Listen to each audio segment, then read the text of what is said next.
विस्तारानं राष्ट्रपती द्रौपदी मुर्मू आज आणि उद्या राज्याच्या दौऱ्यावर येत आहेत।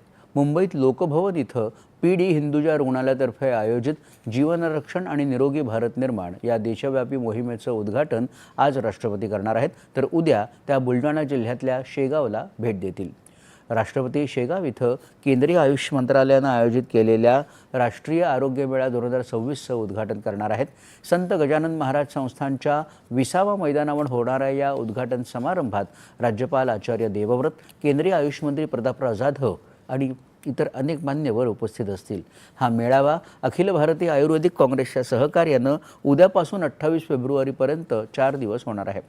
औषधी वनस्पती लागवड आणि कृषी वनीकरणाद्वारे आयुष औषध प्रणालींबाबत सर्वसामान्यांमध्ये जागरूकता निर्माण करणं, सर्वसमावेशक आरोग्य सेवा प्रदान करणं आणि शेतकऱ्यांसाठी उपजीविकेच्या नवीन संधी निर्माण करणं हे या मेळ्याचं उद्दिष्ट आहे।